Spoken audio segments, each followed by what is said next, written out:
The Top Gear Tour with Vietnam Motorbike Tours.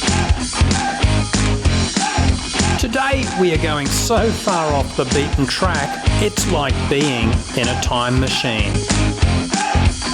Riding parts of Vietnam where life has barely changed through the centuries. It's all part of seeing the real Vietnam. Woo! Uh-oh, problem. A wet start to the day, but thankfully the support crew carry wet weather gear for anyone who didn't bring any. Helmets on! The humble scooter in Vietnam is used to carry produce, furniture, animals, tow trailers, and even carry entire families. And today we see it even transports other motorbikes. A small technical issue forces a stop among the rice paddies. We are just stopped on the side of the road. Say hello, Strop. How you doing, guys? All going good? It's got a bit of a wet day today. Yeah, I'm going to send this to my old man. Very nice. How are you doing? This bloke's looking after us very well. Enjoying Vietnam to its finest. Thanks, mate. I'll give you that $50 later. Sweet. I'm looking forward to that. Cheers, mate. Vietnam is one of the world's richest agricultural regions, and it's the second largest exporter of rice worldwide. Rain, hail or shine, the Vietnamese tend to their rice crops faithfully.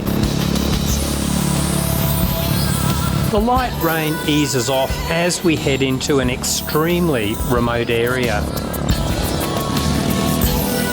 Even after all these years of touring, the guys regularly explore the country to find new hidden areas where Westerners never go.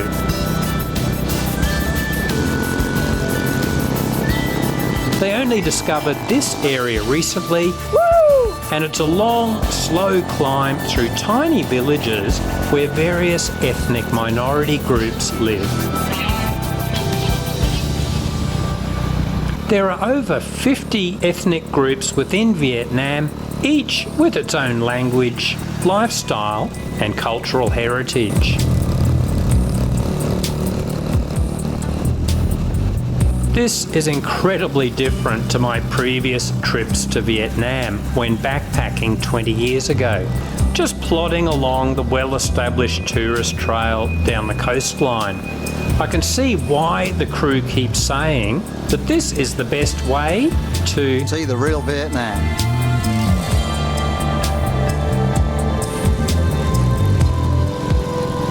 We finally enter a part of the mountains where rice terracing has been used for centuries. These terraces require constant care and plenty of skill to ensure water is constantly making its way down the terraces. Sometimes many families will own the terraces and the work is then shared among them. Bridges span some of these valleys because they are impassable in the wet season when that trickling creek turns into turbulent rapids. Taking it really easy, this central bit of steel is bloody slippery with these road tyres.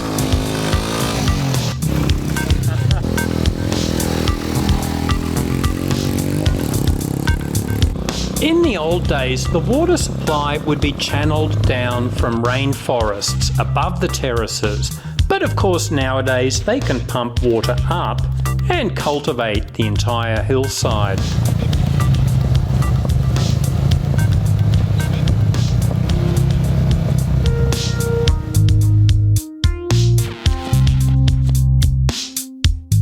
But back to pumping water up to the rice terraces.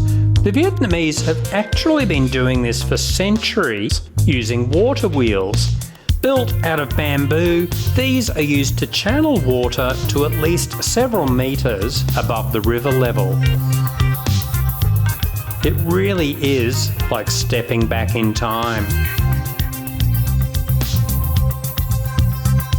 I couldn't find out when the Vietnamese started using these water wheels, but the Chinese developed them 2,000 years ago, around the time they conquered Vietnam. So the technology may have been passed down that long ago.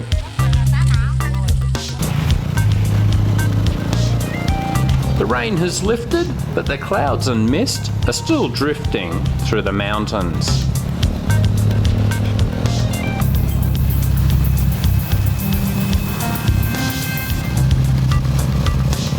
All of this time travel generates a big hunger, so it's time for lunch. There are no restaurants up here in these remote mountains, so we just pull up in a little village and wing it. Before you know it, there's an invite to crash one of the local houses, and our hosts are every bit as fascinated in us as we are in them. Apparently, this happens quite often. The Vietnamese are extremely hospitable. In these cases, our crew always thanks our hosts with gifts or by cooking extra food and leaving plenty for the family.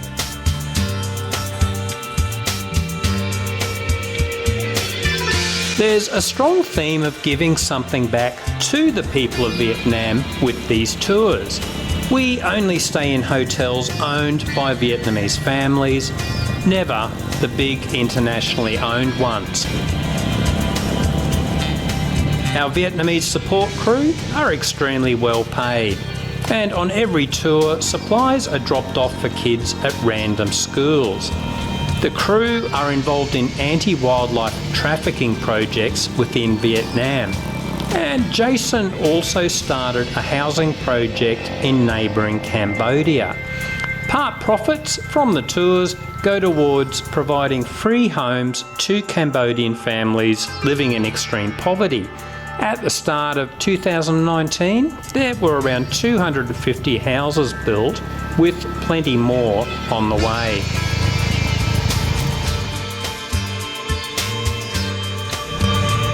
And how are our merry crew enjoying the ride? I asked Ben. Vietnam Motorbike Tours, couldn't recommend them higher. They're super organised. All their tour guides speak excellent English, and it's just an excellent. It's a great time meeting new people and friends, and really travelling into the remote areas of Vietnam. Happy days. This is Ben's first time in Vietnam, but his architectural business has been heavily involved with building those free homes for extremely poor Cambodian families. He's got involved with Jason, and he's committed to raising $250,000 to build 50 homes over the next few years. All I can say is good on you guys. I'm always impressed at how many Aussie riders are doing really positive things to make the world a slightly better place.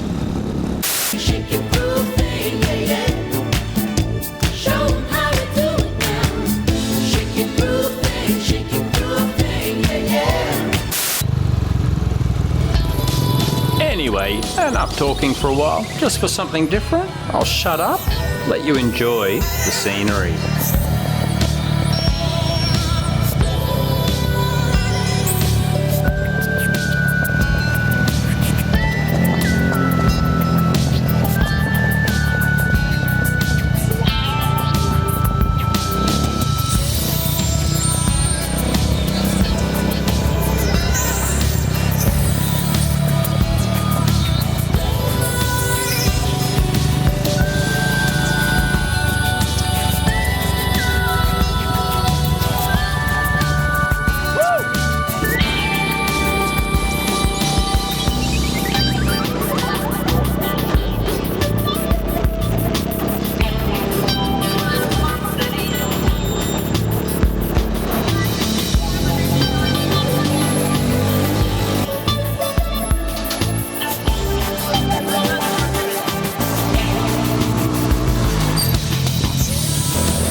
day on this tour is brilliant for one reason or another.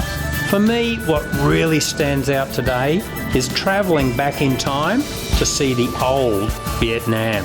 It's truly epic stuff.